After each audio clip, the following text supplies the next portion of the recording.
નવાગામ ખાતે 6 કરોડના ખર્ચે બ્લડ બેંકનું નિર્માણ થવા પામ્યું હતું, જેમાં નેશનલ હાઈવે નંબર 48 પરના કામરેજથી ઉંબેડ જતા સર્વિસ રોડ નજીક આવેલી બ્લોક નંબર 122 વાળી 1358 ચોરસ મીટર પર બ્લડ બેંક નિર્માણ માટે સુરત જિલ્લા કલેક્ટર દ્વારા મંજૂરીની મોહર લગાડવામાં આવી છે. ત્યારે રાષ્ટ્રીય સંસ્થાનો દરજ્જો ધરાવતી ઇન્ડિયન રેડક્રોસ સોસાયટી દ્વારા બ્લડ થેલેસેમિયા, ફર્સ્ટ એઇડ તાલીમ, ડિઝાસ્ટર મેનેજમેન્ટ તેમજ મેડિકલ સહિતની રાષ્ટ્રીય સ્તરે સેવાકીય કામગીરી કરવામાં આવે છે, જેના પ્રમુખ તરીકે રાજ્યપાલ તેમજ જિલ્લા કલેક્ટરના પ્રમુખ સ્થાનેથી કામગીરી કરવામાં આવે છે. ઇન્ડિયન રેડક્રોસ સોસાયટી કામરેજ બ્રાન્ચના ચેરમેન હિતેશ ગિરી ગોસ્વામી સહિતની ટીમ દ્વારા કામરેજ વિસ્તારમાં બ્લડ બેંકના નિર્માણ માટે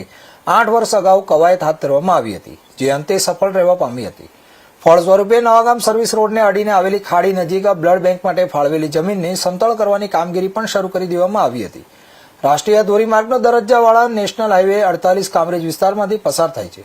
24 કલાક ધમધમતા હાઈવે પર અવારનવાર ગંભીર અકસ્માતની દુર્ઘટનાઓ સર્જાય છે, ત્યારે તેની નજીકમાં જ બ્લડ બેંકના નિર્માણ બાદ ઇજાગ્રસ્ત ઘાયલ દર્દી માટે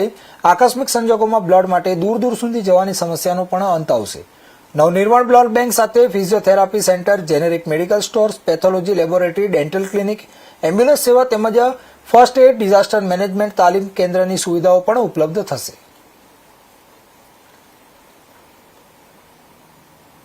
નમસ્કાર, મારું નામ છે Hitesh Giri Goswami.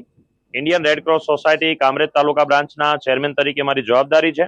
Indian red cross society Gujarat state branch chairman આદરણીય શ્રી અજય પટેલ સાહેબના માર્ગદર્શનથી અને સુરત જિલ્લાના કલેક્ટર અને ઇન્ડિયન રેડક્રોસ સોસાયટી સુરત જિલ્લાના પ્રમુખ આદરણીય ડોક્ટર સૌરભ પારધી સાહેબના સૂચનથી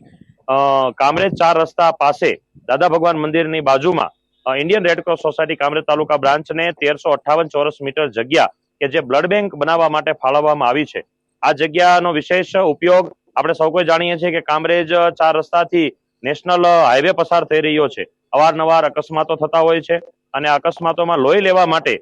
કામરેજથી આપણે છેક સુરત સુધી જવું પડતું હોય છે, 15-20 કિલોમીટર દૂર જવું પડતું હોય છે અને આ સમય દરમિયાન ક્યારેક કોઈ પરિજન પોતાના સ્વજનો પણ ગુમાવે છે. તો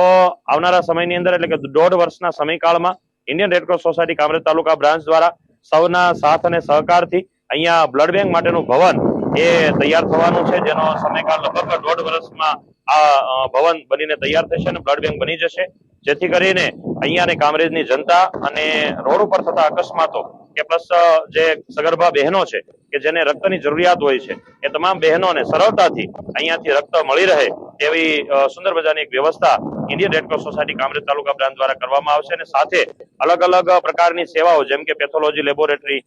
physiotherapy centre, dental clinic, disaster management, first aid, fire safety, આ તમામ માટેની પણ પૂરતી વ્યવસ્થાઓ અહીંયાથી કરવામાં આવશે અને એમ્બ્યુલન્સ સેવાઓ પણ પૂરી પાડવામાં આવશે. નમસ્કાર, વંદે માતરમ, ભારત માતા કી જય.